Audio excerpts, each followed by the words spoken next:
Salut à tous, bienvenue dans un nouvel épisode de SaaS Makers. Alors aujourd'hui, je voulais parler d'un sujet qui va traiter de la stratégie de recrutement et de toutes les erreurs en fait qu'on peut éviter. Je suis repassé sur mes notes et je les ai regroupées en plusieurs catégories pour pouvoir faire un épisode en fait qui soit assez complet sur différents points. Et surtout qui est crescendo, notamment d'abord dans un premier temps, on va parler de l'importance du recrutement. De pourquoi c'est quelque chose qui peut avoir des impacts à différents points de la vie de votre boîte. On va parler aussi des stratégies senior versus junior. Quand est-ce qu'il faut mieux recruter quelqu'un qui est senior et quand est-ce qu'il vaut mieux recruter quelqu'un qui est junior.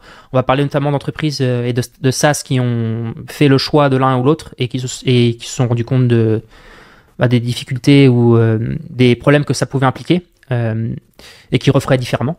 On va également parler de tout ce qui est process de recrutement et d'onboarding. Comment différents SaaS en fait se débrouillent pour pouvoir mettre en place leur process de recrutement, ce qu'ils recommandent, etc. Et les différents onboarding qu'ils ont mis en place au sein de leur boîte. On parlera également des choses à savoir sur tout ce qui est intitulé de poste. Ça paraît anodin, mais j'ai entendu des feedbacks très intéressants sur ce sujet-là, notamment sur pourquoi un intitulé de poste ne doit pas être donné en fait au hasard. On parlera également de tout ce qui est erreur de casting. Et tout ce qui est ensuite erreur à éviter et les bonnes pratiques. L'importance du recrutement sur la culture, l'impact que ça peut avoir. Et enfin, on terminera avec comment les différentes choses qu'il faut savoir quand on veut recruter une sales team et quand on veut scaler le recrutement d'un point de vue un peu plus général. Alors, je vous propose de commencer par le premier point, l'importance du recrutement.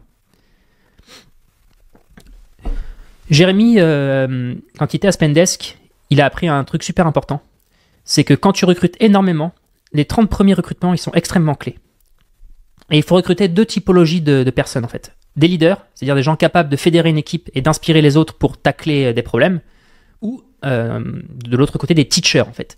Des gens capables de partager leur expertise avec les autres en documentant leur savoir de façon extrêmement pédagogue. Ce sont des gens corps avec qui tu vas pouvoir construire autour d'eux. J'ai trouvé que c'était un conseil qui était super intéressant de catégoriser les personnes dans ces deux catégories-là. Mais en fait, au-delà de ça, ce que ça veut dire, c'est que quand on se rend compte qu'on a quelqu'un qui est un excellent teacher en fait et qui va documenter les choses, qui prend des notes, qui met à jour, ça, c'est des gens qui vont être plutôt à l'aise pour partager la connaissance au sein d'une boîte et pour pouvoir mettre en place tout un tas de process qui vont permettre aux gens d'avoir beaucoup d'ownership et de pouvoir se débrouiller par eux-mêmes. Et on a également aussi des leaders, et ça c'est très intéressant. Il y a quelqu'un qui a mis un commentaire d'ailleurs sur une des vidéos de la chaîne YouTube et je le remercie parce que c'était ultra pertinent. Il expliquait en fait que des fois dans la vie, tu as des gens, c'est des leaders naturels, c'est-à-dire des personnes qui inspirent confiance dans leur manière de parler, dans leur manière d'agir, dans leur manière d'exécuter. Et ces gens-là, en fait, c'est de l'or en barre souvent pour les entreprises parce que ça va être des personnes qui ils vont pas avoir besoin de pousser leurs équipes. Leurs équipes, elles suivent en fait. Parce que c'est des gens qui inspirent la confiance et qui donnent de l'énergie. Et ça me fait beaucoup penser au sport de haut niveau quand on est... moi, un des exemples qui me parle le plus, c'est par exemple quand on a un extrêmement très très bon gardien, en fait, ça reflète énormément sur ses défenseurs. Ces défenseurs, ça leur donne de la confiance en fait. Beaucoup de confiance. Et c'est pour ça que quand on voit les gens qui sont leaders, il faut les regarder d'un œil attentif, parce que ça peut être des gens qui vont pouvoir très vite atteindre des niveaux de responsabilité importants et qui peuvent vraiment insuffler une confiance et une énergie qui s'achètent pas en fait à une équipe qui va leur permettre de gravir des montagnes. Et je pense même, si je peux faire une aparté, je vais pas essayer d'être trop long, mais je considère qu'il y a trois choses qui sont importantes dans la vie quand on veut apprendre très vite. C'est apprendre les choses, exécuter et enseigner. Et en fait, ce triptyque-là, quand vous vous mettez dans des situations où vous devez apprendre, exécuter et enseigner, et en fait, en enseignant, vous allez apprendre à nouveau de nouvelles choses, donc en fait, ça fait une boucle. Vous allez apprendre très très vite et surtout, vous allez pouvoir vraiment apprendre vraiment de manière très, très vite. Et ça me fait penser au film Oppenheimer que j'ai vu il y a quelques jours. Dans Oppenheimer, j'ai pensé à ça en fait parce que c'est super marrant, mais on a les scientifiques, notamment Monsieur Oppenheimer, qui donnent des cours, mais des fois il est assis en train d'apprendre et des fois il est en train d'exécuter. Et en fait, le milieu de la recherche, bah, c'est un milieu où on apprend vite parce que malgré toi, tu es forcé à être dans un environnement où tu dois faire, où tu changes de rôle. Et je pense que les meilleures entreprises, celles où les gens apprennent très vite, c'est celles qui ont la capacité à mettre en place des processus où les gens vont changer de rôle par eux-mêmes. Par exemple, le vendredi, on en parlera, mais il y a des boîtes qui forcent les gens ou qui encouragent les personnes à expliquer ce qu'ils ont appris le plus important dans la semaine, faire un exposé, par exemple. Et ça change à tour de rôle. Ouais, j'ai vu beaucoup d'agences web le faire d'ailleurs, mais j'ai vu il y a des SaaS aussi. Et ça, c'est super intéressant en fait. En tout cas, moi, ça fait partie de la culture de ma boîte. Vraiment, c'est cette notion de apprendre, exécuter, enseigner, c'est clé. C'est vraiment cette manière d'aller très très vite. Donc voilà. Merci Jérémy. Super conseil. 6 mots de Folk. Racontait en fait que le marché du recrutement, c'est difficile, mais qui compound. À partir du moment où tu réussis à recruter des bons profils, cela attire des très très bons profils en fait par la suite. On recrute du senior à cause du fait qu'on est product first et que dans notre vécu, l'expérience fait vraiment la différence. La ressource rare d'une entreprise, c'est le temps. Et avoir de la seniorité aide à aller plus vite. Ça, j'aurais d'ailleurs pu le mettre dans la partie senior versus junior. Mais pourquoi je l'ai mis ici, c'est sur l'importance du recrutement, cette partie-là, et notamment la première phrase. Le marché du recrutement est difficile, mais il compound. C'est-à-dire que plus vous avez des gens qui sont forts dans votre boîte et qui sont super intéressants, plus les gens en fait ça va attirer en fait par gravité. Et les gens vont venir et ça va quelque chose qui est naturellement difficile comme le marché du recrutement. Vous faites une faveur en le rendant plus simple. Donc c'est pour ça aussi qu'il y a beaucoup d'entreprises qui ont tendance à recruter aussi beaucoup de seniors pour gagner du temps. Mais c'est aussi une des manières d'avoir par exemple le fait de savoir qu'à Facebook il y a un type comme Yann Lequin. Je suis sûr que en fait, ça a incité énormément de gens très talentueux dans le milieu de l'AI à rejoindre Facebook, en fait, Meta, plutôt qu'une autre boîte, parce qu'ils se disent qu'ils vont être voilà, qu'il y a quand même un des mecs les plus solides dans le milieu là-bas. Et donc ce marché, c'est cette notion de compound, il faut toujours l'avoir en tête. Et c'est même pour ça en fait que moi je pense que les salaires doivent rester un minimum privé, parce que des fois ça peut valoir le coup de payer très très cher une rockstar parce qu'on sait qu'il va pouvoir nous amener des profils très très talentueux par la suite, de par juste sa présence. Alors, Arthur de Penny Lane. La compétition dans le recrutement a énormément explosé. C'est devenu de plus en plus difficile. Ma priorité, c'est que les collaborateurs soient contents. Et c'est un challenge. Ça, c'est vrai que pendant le Covid, alors je ne sais pas si c'est toujours le cas, mais pendant le Covid, il y avait tellement d'argent qui était injecté qu'en fait tout le monde recrutait. Ça s'est calmé après par la suite. Mais c'est toujours quelque chose qui est compétitif, le marché du recrutement. Ma priorité, c'est que les collaborateurs soient contents et c'est un challenge, parce qu'effectivement, rendre tout le monde content, c'est difficilement atteignable comme tâche, mais c'est ce qui permet aussi de garder les gens. Bon, après, je sais pas si c'est faisable sur papier, en fait. C'est bien, mais est-ce que c'est faisable, tous les collaborateurs soient contents? Franchement, il y aura toujours qui sont pas contents et ça fait partie du jeu. Hein. Alors, Gilberto de Livestorm. Le recrutement, ça s'arrête jamais. Même quand tu te dis que tu vas ralentir, quand tu vois des profils passer, tu passes pas à côté. Surtout quand c'est côté commercial. Tu te dis que ça ne va que contribuer à l'accélération de la boîte. Donc tu es constamment en train de recruter en réalité. Et ça, c'est vrai. Faut toujours avoir les yeux ouverts. Et surtout, il faut jamais toujours avoir à l'esprit qu'on est tout le temps en fait en processus de recrutement quand on est un CEO d'une boîte. Tu vois un talent, des fois en fait la fenêtre est ouverte, faut y aller. J'avais eu une stratégie que j'avais entendue qui était super intéressante. Je sais pas si je l'avais raconté sur cette chaîne, mais c'était les mecs de Zenly qui avaient réussi à recruter des très très gros profils. Alors je sais pas si c'est vrai cette histoire, mais c'est ce qu'on me l'a raconté. Et en fait, ils avaient même réussi à débaucher des profils de chez Apple. Donc Apple, faut y aller. Et ce qu'ils avaient fait, c'est qu'ils avaient commencé en détectant les bons profils et en fait, ils les avaient d'abord pris en freelance sur je sais pas, sur un certain nombre de types de tâches. Ça peut être du consulting ou je sais pas exactement. Mais ce qui s'est passé en fait, c'est que progressivement en fait, quand ils ont mis un pied dans Zenly, et ça a été plus facile après de leur faire une proposition pour qu'ils quittent Apple et qu'ils rejoignent Zenly. Donc ils y sont allés par stratégie petit à petit en fait, un pas à la fois. Et ils sont pas direct arrivés on te propose parce que tu peux pas lutter contre Apple de toute façon. Mais par contre, tu peux parfois lutter par le projet. et par la responsabilité que tu donnes, etc. Mais en tout cas, ça a été quelque chose de très malin. Alors, senior versus junior. S'ils devaient changer une chose chez Weglot, c'est qu'ils ont eu des stagiaires vraiment exceptionnels au début et ils auraient dû leur faire une offre pour les garder après leur stage. J'ai bien aimé cette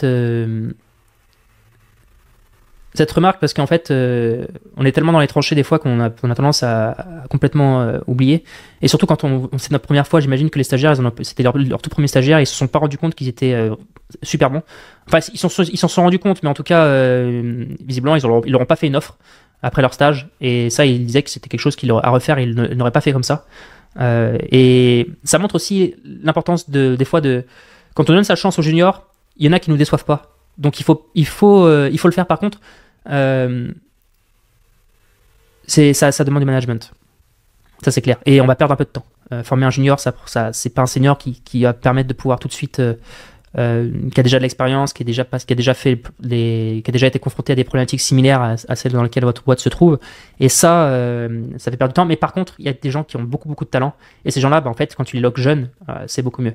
Je crois que Spendesk, d'ailleurs, il faisait ça. Si je me souviens bien, ils avaient toute une stratégie de faire venir beaucoup de gens très jeunes. Il y en a beaucoup qui sont réussi à monter au fur et à mesure dans la boîte. Parce qu'il y a une vraie culture tu commences et en fait, tu peux monter peu importe ton niveau, quoi.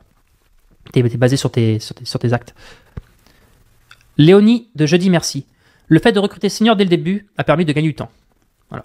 Donc ça, c'était je pense que je disais, c'est vraiment un point qu'il faut regarder en tête. Et Benjamin de Wisepop racontait, dans la phase de scaling, il a recruté trop vite sans être trop exigeant. Et cela lui a fait perdre du temps. Plusieurs fois, il s'est retrouvé en situation de recruter des profils seniors qui paraissaient surdimensionnés pour Wisepop. Et à chaque fois qu'il l'a fait, ça a été des super décisions.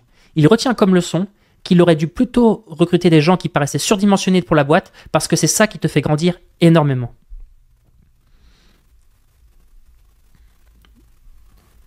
Donc ouais, il y a une prime à partir du senior sur ces choses. Surtout en fait au début quand on n'a pas beaucoup de temps. Enfin bon, là le but c'est juste de vous proposer des témoignages entre le senior et versus junior. Hein. Léonie de Jeudi Merci. Après la première levée de fonds, ils ont recruté des profils qui avaient une expérience médium, c'est-à-dire à peu près 5 ans d'expérience et qui avaient validé des premières belles expériences en opérationnel. Au début, juste après ton PMF, tes équipes doivent être encore plus opérationnelles. Il faut des gens qui font. Derrière, quand tu commences à grandir, tu dois recruter des leaders d'équipe qui soient d'excellents managers et qui savent gérer un budget et qui ont une vision stratégique plus long terme. Entre parenthèses, qui vont prendre des initiatives, qui savent prendre des initiatives. On revient à ce point opérationnel court terme versus stratégie long terme, qui ont du mal à cohabiter dans la tête d'un seul individu, car c'est pas le même mindset. On essaye de faire monter nos équipes internes en compétences, mais on s'est rendu compte que nos profils en interne, qui étaient super bons en opérationnel, n'avaient pas forcément envie d'être manager ou de passer autant de temps sur la strat, et on a dû restructurer en prenant cet aspect-là en compte et en faisant parfois des recrutements par le haut. Tu as des gens qui sont dans une voie spécialiste et qui ont pour vocation d'y rester. Et en l'occurrence, qui ne sont pas du tout compatibles avec le management, que peut lui imposer une boîte qui commence à doubler de taille, tripler de taille, et qui nécessite d'avoir des personnes qui montent du coup en responsabilité et qui commencent à manager des personnes. C'est pas du tout les mêmes skills. Et en fait, c'est même pas que c'est pas du tout les mêmes skills, c'est que il y a des gens, c'est pas leur truc en fait. Ils sont pas forcément heureux, et à partir du moment où ils sont pas heureux, la productivité descend forcément. Donc ça, c'est vrai. Et en fait, la phrase que j'avais bien aimée, c'est des gens qui font. Ce que je veux dire par là, enfin moi, ce que ça me fait penser, c'est qu'au début d'une startup, c'est tellement... faut tellement que tu exécutes pour pusher toutes les features, parce que tu pars souvent tu pars d'une feuille blanche en fait, donc il y a vraiment beaucoup de choses à inventer, ce qui fait d'ailleurs que c'est super intéressant. Mais quand ton produit grossit, il faut structurer. C'est-à-dire que ton produit, tu dois le structurer, tu dois commencer à structurer les choses. Tu n'as pas envie de casser une fonctionnalité que tu as fait avant en pushant une nouvelle. Et ça, il y a tout un tas de structures en fait qui fait que tu as beaucoup plus de réflexion, beaucoup plus que en fait au début quand tu es en train vraiment de construire. Et ça encore, c'est encore d'autres types de personnes qui sont... Enfin, en tout cas, c'est un autre mindset en fait. Et elle dit, on revient à ce point opérationnel court terme versus stratégie long terme, qui ont du mal à cohabiter dans la tête d'un seul individu. Tu vois, genre quand tu pushes une nouvelle feature au tout début, en fait, tu es dans une stratégie de court terme. Le but, c'est de la faire le mieux possible, de la pusher et qu'elle soit dans la main du client le plus vite possible. Mais quand tu es dans une stratégie long terme, quand tu passes dans une stratégie de long terme, tu veux pas casser l'existant en fait après un moment. Tu t'es plus dans une fois que tu as validé que ton product market fit il marchait, que tu commences à avoir des gens, que tu as de l'argent, etc., que tu as des clients, tu veux pas casser les choses. Donc là, tu es beaucoup plus dans des stratégies de long terme, ce qui a fait que c'est beaucoup plus de réflexion, tu es dans leur structuration. Arnaud de Pick Your Skills. Pour que cela se passe bien dans une équipe, il est clé de recruter les bons heads, surtout si les gens s'identifient et sont inspirés par les head-off qui sont expérimentés et bons managers. Les gens doivent aussi s'identifier au fondateur et ceux-ci doivent être irréprochables. Un employé qui est déçu par son fondateur, ce n'est pas bon du tout. Il faut s'inspirer de manière professionnelle et humaine. Il faut inspirer de manière professionnelle et humaine. C'est-à-dire, par exemple, de ne pas infantiliser, de responsabiliser et d'inclure les gens dans les choix importants, si possible, quand c'est possible bien sûr, de la société. Ben ça, c'est totalement vrai. C'est même d'ailleurs, on fera un jour un épisode sur le poste de CEO. C'était super intéressant. Je pensais à quelqu'un qui disait dans un podcast que, en fait, quand t'es CEO, t'as le droit de faire beaucoup de choses, mais t'as surtout pas le droit de décevoir tes équipes dans le sens par un comportement qui serait pas justifié en fait. Vous savez, ça me fait penser à il y a un mec que j'adore qui s'appelle c'est de l'humour très cynique, hein, mais il s'appelle Sugar Sammy. C'est un humoriste qui est canadien, québécois et qui est d'origine indienne. Et c'est super marrant parce qu'en fait, il me fait trop rire. Et il racontait en fait dans un des interviews qu'il faisait qu'en fait comme il fait du stand-up, donc c'est de l'improvisation entre parenthèses avec le public. Il y a un moment où si jamais il va trop fort, par exemple, parce qu'en fait il prend les gens à partie dans le public. Si tu vas trop fort, le souci c'est que tu perds le public. Et en fait t'es niqué pour tout le reste du spectacle. C'est super dur de revenir dans la course. Et lui, il expliquait qu'il fait super gaffe en fait parce qu'il y va fort, mais il y a un moment, il y a quand même une zone où il faut pas dépasser, tu vois. Et ça me fait penser à la même chose en fait, c'est que il y a des fois en tant que CEO, il y a des trucs où tu ne peux pas, tu perds une grosse partie de ton équipe en fait par des décisions qui sont pas bonnes, tu vois.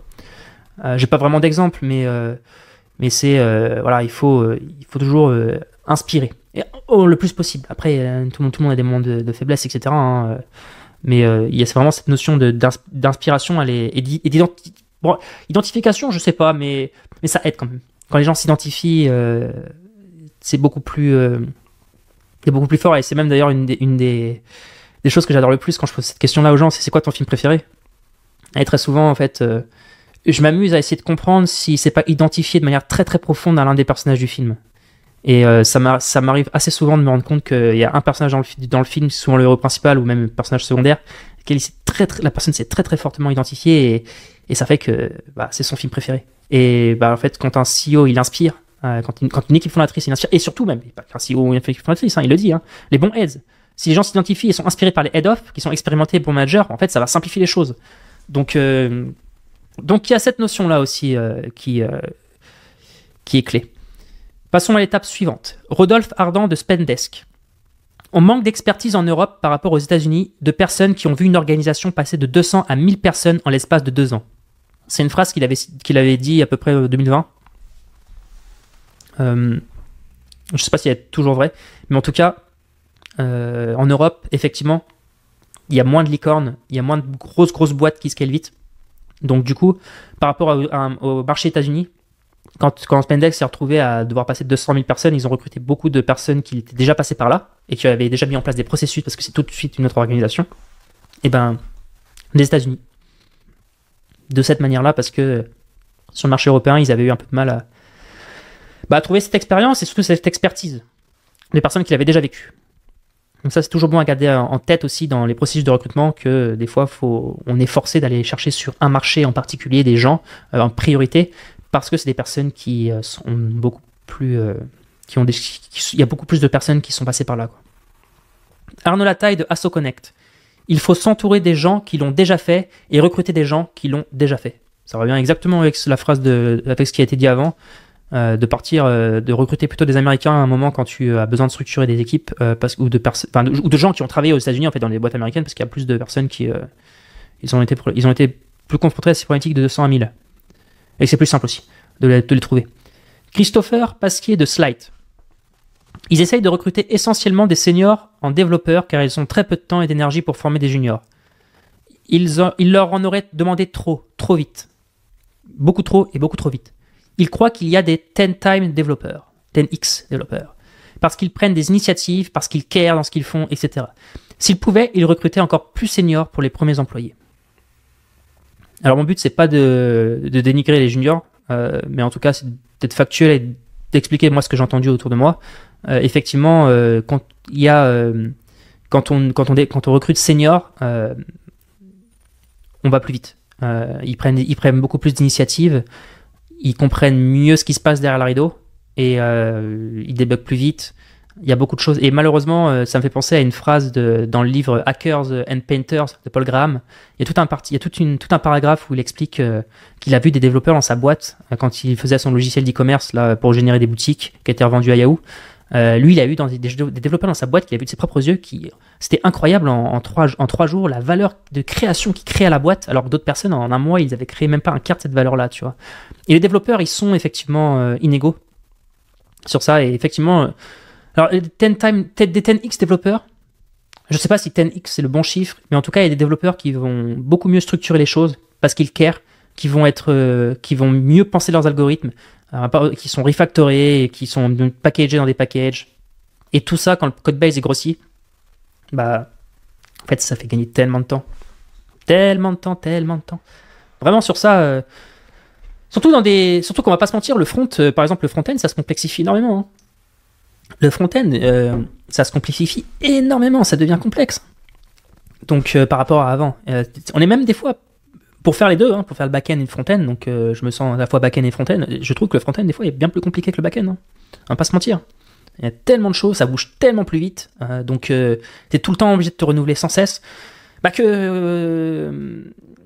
quand on a des très très bons développeurs front-end, il faut les garder. Ils sont rares. Vraiment, je vois beaucoup de développeurs front-end sur le marché qui, pour lire du code, faire des code reviews, etc., ça se voit assez vite qu'ils carent moins dans le code.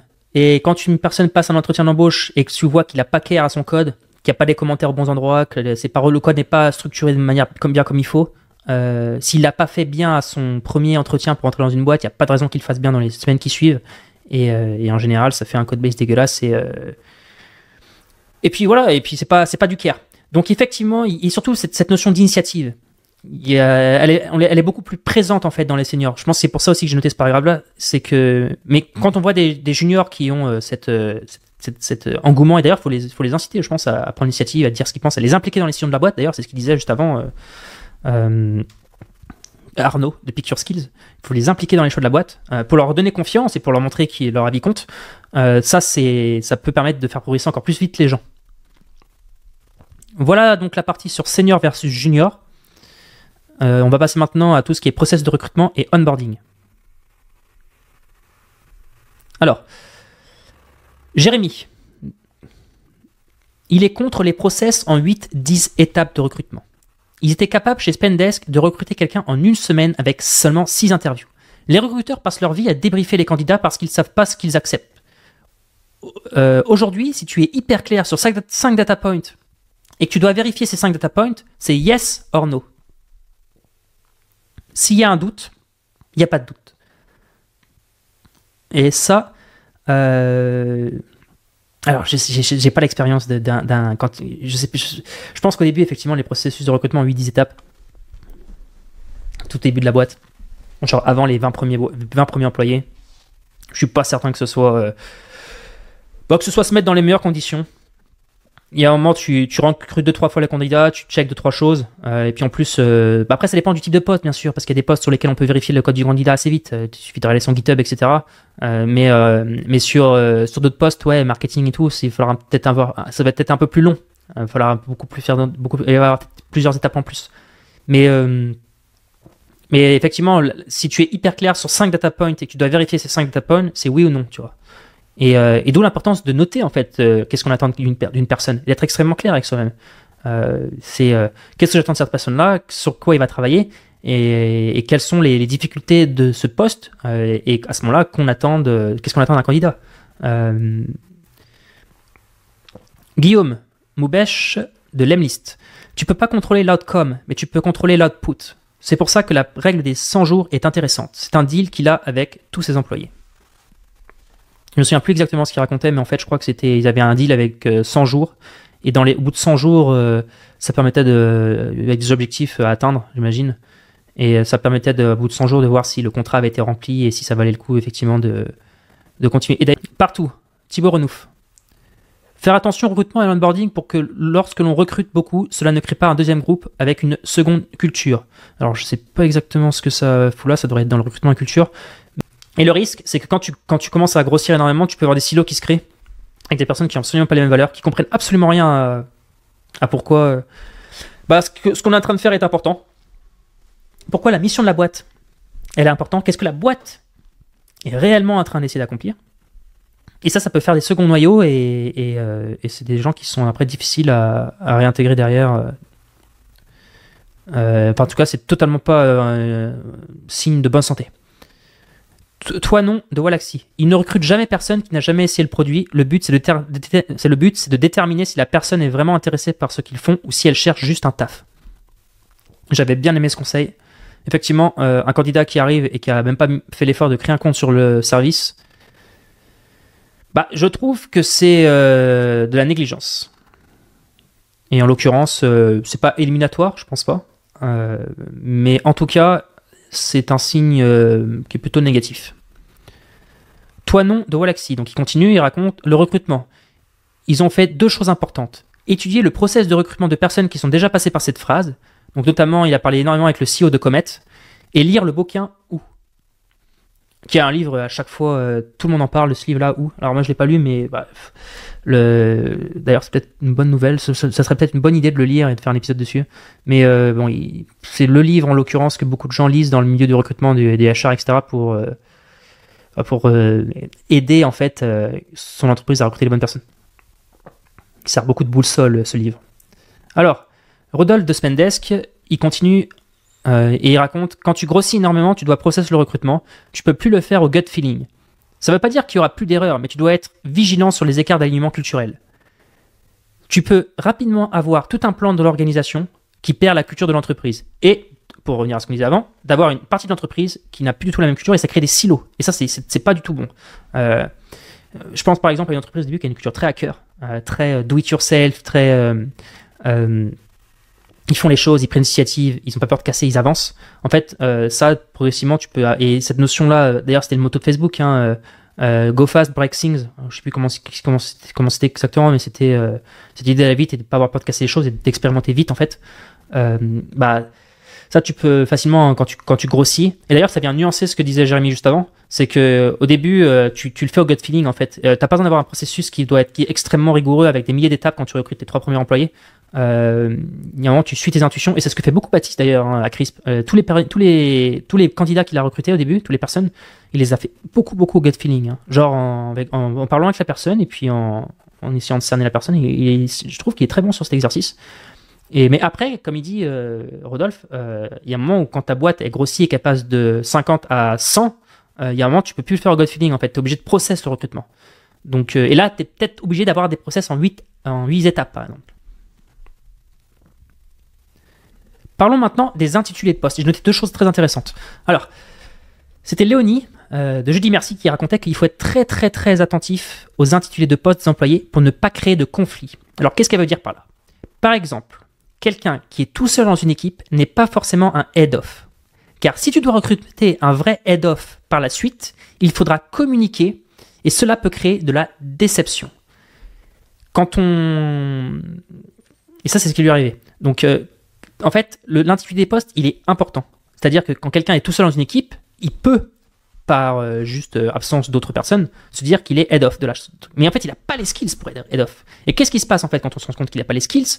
On essaie de recruter un head-off qui est plus intéressant. Et là vient la grande discussion qu'il va falloir parler avec lui et lui dire en fait, t'es pas head-off de ça, voici le head-off en fait. Et ça peut créer de la déception et c'est quelque chose qui est... Donc, il faut être attentif en tant que CEO sur les intitulés de poste, sur qu'est-ce que les intitulés de poste les gens se mettent, parce que il y a un moment où on peut être arrivé ça peut créer de la déception pour rien en fait. Autant prévenir que guérir dans ce contexte-là et parler avec la personne directement en fait, dès que la chose arrive. Surtout quand en fait, au début, en plus, on va pas se mentir, les intitulés de poste au début d'une startup, en vrai, c'est un peu à rien, dans le sens où on est très multi-chapeau, hein, au début. Enfin, je veux dire, les 5, 6, 7 premières personnes, c'est très, très, très. À part peut-être les personnes qui sont au support client et qui ont des tâches. Mais encore, les gens qui sont au support client, ils vont peut-être faire des tâches qui sont customer success, ils vont peut-être faire des tâches qui peuvent être du feedback de produit. Enfin, on est très, très multi-chapeau au début d'une startup. Et du coup, en étant très, très multi-chapeau, on peut très vite commencer à avoir des gens qui divaguent et qui commencent à prendre le poste, à mettre l'intitulé de poste qu'ils veulent. Et Christophe de Slight racontait que quand tu commences à recruter des gens, tu te rends compte qu'il y a des rôles qui ont le même titre et qui n'ont rien à voir entre deux boîtes différentes. Typiquement, Product Manager ou Product Marketer. Et là, on en revient aussi sur la complexité des intitulés de poste. Vous savez, il y a un moment où il y a tellement d'intitulés de poste qui sortent tous les 3-4 matins qu'en fait, on ne sait même plus exactement qu'est-ce qu'ils font. Et donc, je pense qu'il faut être le plus clair possible dans les intitulés de poste qu'on a aux gens. En fait, voilà. Il faut que ce soit très clair et bien défini. Bon, c'est du détail, hein. Ça va pas tuer une boîte. Mais j'ai trouvé ça très pertinent. On va parler maintenant des erreurs de casting. Clément Henry de Solène nous expliquait que tu fais toujours les erreurs de casting au début et qu'il faut les assumer. C'est toujours de la faute de celui qui a recruté et pas l'inverse. Il faut se former dans les process de recrutement. Il vaut mieux suivre ses convictions quand on a un doute et perdre 2 mois dans le process de recrutement que de décider d'arrêter après et de prendre le risque de perdre presque 1 an en fait. C'est la même chose quand on cherche un cofondateur d'ailleurs. Des fois, il vaut mieux délayer avant de tout de suite s'engager et de se rendre compte qu'en fait on n'est pas compatible. C'est plus compliqué. Et ça vient toujours à la phrase qu'on entend tout le temps de Xavier Marani de Addictive: quand il y a un doute, il n'y a pas de doute. Alors, moi j'avoue que cette phrase-là, je l'entends tout le temps et je pense qu'il vaut mieux suivre son observation qu'être doctrinaire. C'est mon avis, je sais qu'il y en a qui ne sont pas d'accord, mais je pense que l'observation doit toujours primer sur la doctrine et que quand on a une observation et qu'on a un doute, même si la personne elle coche tous les cases, des fois, il vaut mieux pas y aller. Et il explique justement en disant que c'est pas si simple à appliquer et que cela demande une vraie rigueur. Car des fois, tu as un besoin extrêmement fort à un poste et tu as besoin de te staffer rapidement à ce poste-là. Mais à chaque fois qu'on avait un doute sur un candidat et qu'on y a été, dans 100% des cas, on l'a regretté. Il faut suivre ses intuitions fortes. Et je suis d'accord. Il faut suivre ses intuitions. Et c'est un peu la beauté de l'entrepreneuriat, et c'est pour ça qu'il n'y a aucune histoire qui se remarque, parce que nos intuitions sont totalement différentes. Nos intuitions entre deux personnes, elles dépendent tellement de choses. Notre expérience, des histoires qu'on a vues, des vidéos qu'on a vues, du contenu qu'on a, des livres qu'on a lus, des expériences qu'on a eues avec ses équipes, dans les expériences précédentes, enfin peu importe. Tout ça, c'est pour ça en fait que chaque histoire d'entrepreneuriat est totalement différente et qu'il n'y en a pas 2 qui se ressemblent, ou qui sont exactement pareils. Jean de Reglaude de Collective nous expliquait également que eFounders, ils avaient prévenu qu'ils mettraient fin à 20 à 30% des périodes d'essai. J'ai noté ça parce que c'est beaucoup, 20 à 30%. C'est-à-dire que sur toutes les personnes qui recrutent, tu as 20 à 30% des périodes d'essai qui sont en fait, qui se met fin, la personne ne fait pas, ne remplit pas la mission que l'on lui demande en fait, et du coup, on va pas aller plus loin. Et il continue en disant qu'il faut se dire qu'on ne staffe pas uniquement un métier, mais une sensibilité, une personne et un passé. Le succès dépend énormément de tes talents. 20-30%, c'est beaucoup. J'avoue que... Parce qu'en fait, ça veut dire que la personne a passé tout le process, et sur toutes les personnes qui ont le process, qui rentrent en période d'essai, t'as quasiment une personne sur 20%, on va dire, on va prendre la tranche basse, une personne sur 5 qui fait pas la... Oh, remarque, une personne sur 5, ouais. Donc... Et ça montre aussi qu'il faut être beaucoup dans l'action. Et quand on voit que ça ne marche pas, il faut, après la période d'essai ou avant, dire ça ne le fera pas. Voilà. Et ça peut être tout un tas de raisons. Une histoire qui me vient en tête, c'était chez la boîte... Ah oui, Front. Front, à un moment, ils avaient des développeurs. Il y avait un développeur qui avait été recruté chez Front et en fait, il codait pas assez vite en fait. C'est-à-dire qu'il avait passé 3 jours à essayer de faire une issue GitHub, ça marchait pas. Et donc le manager, il a pris l'issue, il l'a fait en 3 heures et après voilà. Et voilà, en fait, ça faisait pas. Et ils ont mis fin à sa période d'essai. Mais non pas parce que, en fait, il n'avait pas les compétences. C'était l'exigence qui était nécessaire et les compétences qui étaient nécessaires pour travailler sur front n'étaient pas remplies. Il fallait travailler plus pour la personne et revenir peut-être plus tard. En tout cas, c'était pas le bon moment pour cette personne-là. Donc, du coup, ils ont mis fin. Alors, Simon de Batch. Il faut vraiment être intransigeant sur les embauches. Un mauvais recrutement peut ralentir toute une équipe, surtout sur du middle management ou des head-off. C'est sur quoi il est le plus éminemment attentif. Et ça, vous savez, cette phrase-là, j'ai noté pour une chose. C'est que, en fait, quand tu démarres ta boîte, tu travailles sur le produit. Mais il y a un moment, plus tu avances dans le temps, plus en fait, c'est ta boîte qui devient le produit.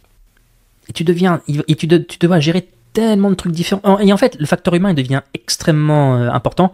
Et même Simon de Batch, il explique, il est très très attentif sur cet aspect-là. En fait, ça lui prend du temps de cerveau. Parce comme il explique, un mauvais recrutement, ça peut te ralentir toute une équipe. Surtout sur du middle management ou des head-off. Parce qu'en fait, c'est eux qui doivent... Et d'ailleurs, je ne l'ai pas noté, mais quand on a expliqué les silos de culture, très souvent, c'est parce qu'on a mis un head-off qui comprend rien à la culture en fait, de la boîte. Et qui, du coup, en ne comprenant rien à la culture de la boîte, bah forcément, les personnes derrière qui managent, en fait, ils n'arrivent pas ça va pas être insufflé. Et ça fait qu'on a des silos comme ça. Donc, les head-off, ils sont extrêmement importants sur cette culture-là, en fait, qui comprennent la culture de la boîte pour ces raisons. C'est quelle mission on est en train de remplir, les valeurs de la boîte, contre quoi on se bat, pourquoi on fait les choses, pourquoi on se lève le matin, qu'est-ce qu'on n'est pas aussi. Important de savoir qu'est-ce qu'on n'est pas dans une entreprise. Et voilà.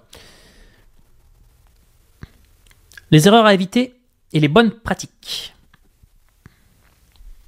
Un employé qui délivre et qui part dans une autre entreprise pour une augmentation de 5 000 € est très intéressant cette histoire. Je le répète.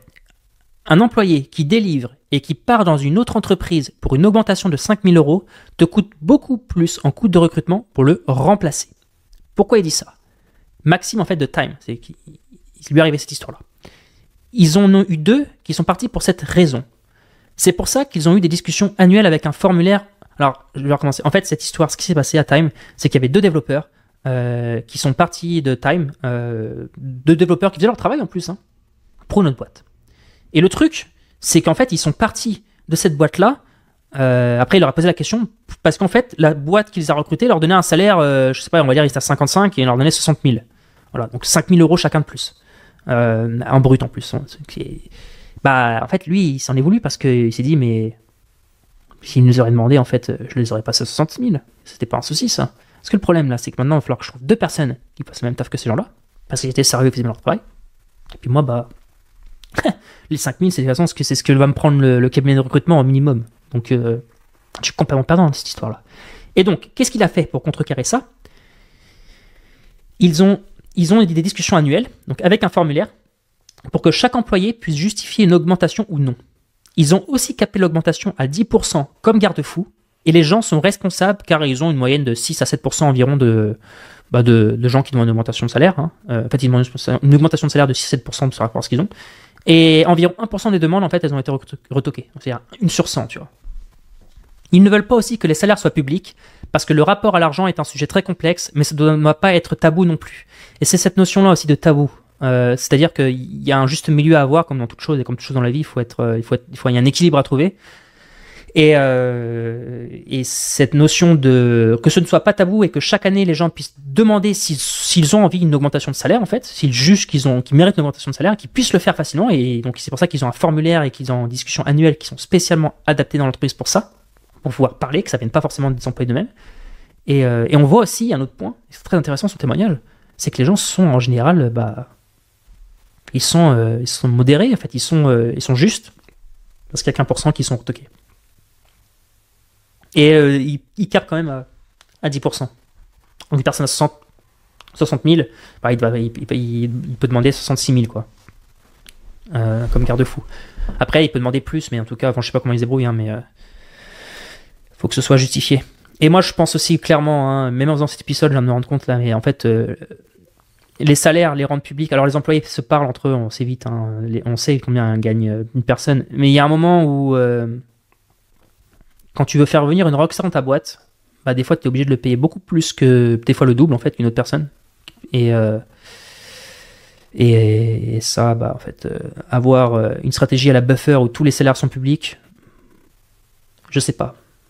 Je suis pas convaincu que ce soit le plus intéressant. Après, j'ai jamais travaillé à Buffer pour pouvoir dire si c'est bien. La transparence, ça a ses avantages, mais comme toute chose, ça a aussi ses désavantages. Et l'argent dans ce pays est quand même quelque chose qui est à prendre avec mesurette. On va dire que ça peut parfois être tabou et que on n'a pas la culture américaine. Donc là encore, il faut savoir jongler avec la culture de son pays. Arthur Waller de Penny Lane. On a aussi mis en place un programme de referral pour le recrutement et les résultats ne sont pas négligeables. On a eu pas mal de comptables qui sont venus de referral, au moins 20%. En gros, ils touchent 1000 à 2000 euros de bonus quand tu réfères quelqu'un. Alors eux, ils cherchaient à recruter beaucoup de comptables en fait, Penny Lane, forcément c'est un logiciel de comptabilité. Et leur referral a bien marché, leur programme de referral. Donc j'ai juste mis cette phrase-là pour montrer que faut pas être dogmatique. Hein. Pour certaines boîtes, le programme de referral peut être intéressant. Et que ça peut être quelque chose qui peut avoir de l'intérêt. Bon, Romain de ShipUp. Le recrutement est différent aux États-Unis parce que l'état d'esprit n'est pas le même et le marché du travail est différent. Quand ils ont ouvert un bureau à New York, ils ont envoyé des Américains ou des Canadiens de leur bureau à Paris s'en occuper, car ils savaient que ce n'était pas des erreurs de recrutement, les gens en fait qui bossaient à Paris, les Canadiens, etc., et que ce sont eux qui se sont chargés de recruter sur place. C'est-à-dire que quand ShipUp a voulu lancer les États-Unis, ils ont pris des gens, des Américains et des Canadiens qui étaient à Paris, dans leur bureau, qu'ils avaient déjà pu tester en interne, et qui fonctionnaient, ça marchait bien.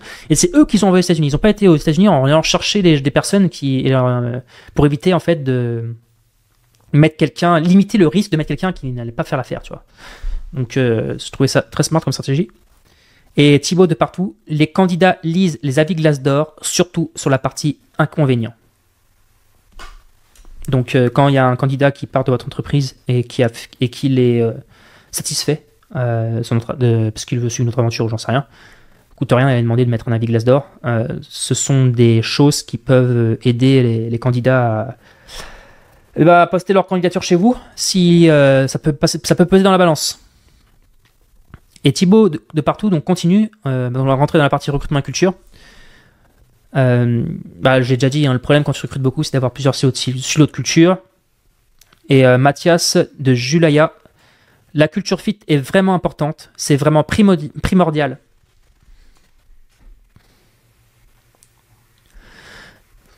Ah putain, c'est long à parler comme ça. Hein.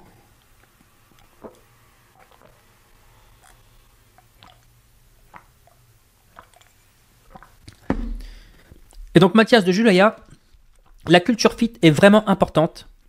C'est vraiment primordial d'avoir des gens avec qui tu as envie de travailler et qui sont dans le même état d'esprit. C'est bateau, mais tu te rends compte de son importance vraiment le jour où tu fais un mauvais recrutement. C'est des problématiques qui arrivent souvent quand tu as une certaine taille d'équipe.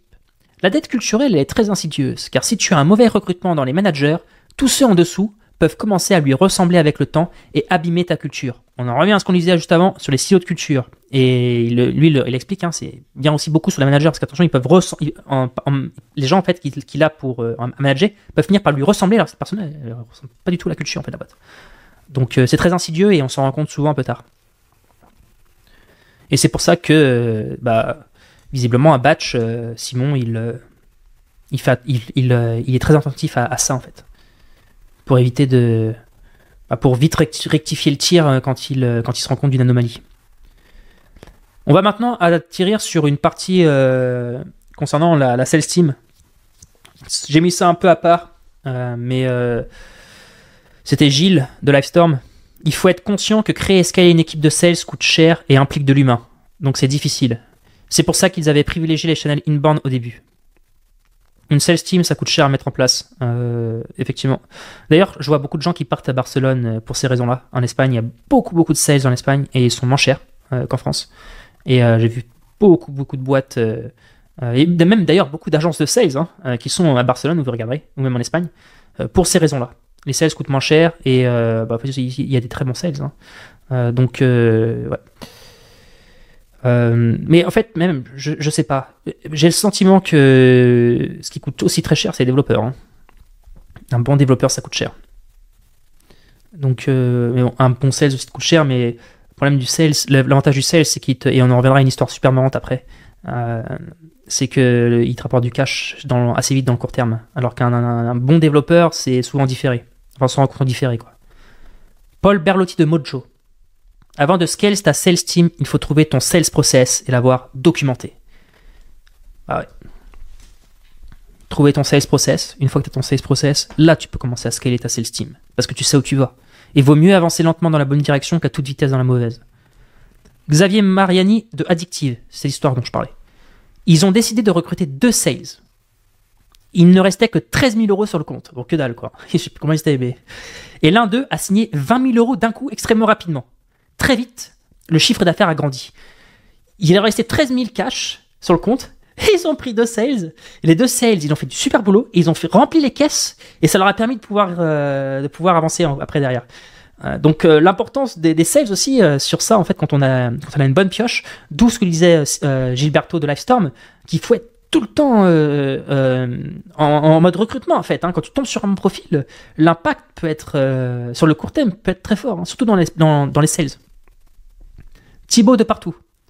Il faut recruter en fonction de ce qu'on est capable de vendre et ajuster les process sans cesse. C'est comme ça qu'on scale.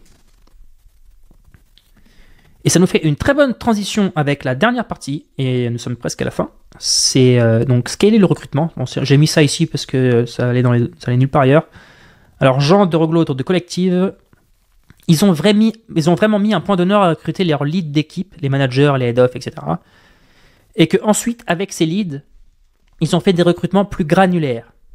Et c'était eux qui étaient responsables de recruter leur équipe. C'est une des raisons pour lesquelles ils ont été capables de recruter rapidement.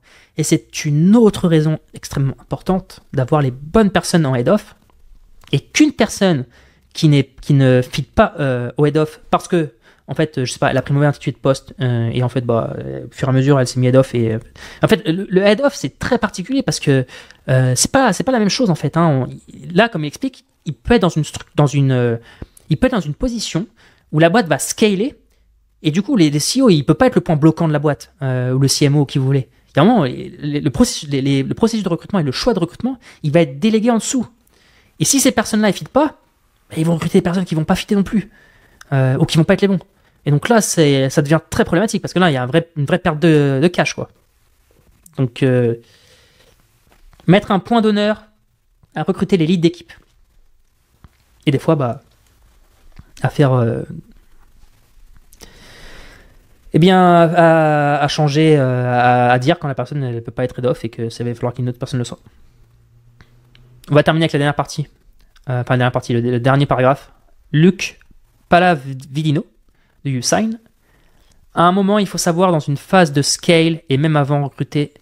À un moment, il faut savoir dans une phase de scale et même avant de recruter ses lieutenants pour se dégager du temps. Cela permet de déléguer l'opérationnel et d'éviter de faire des erreurs. En gros, tu es là pour la vision et gérer la merde où il y a des problèmes.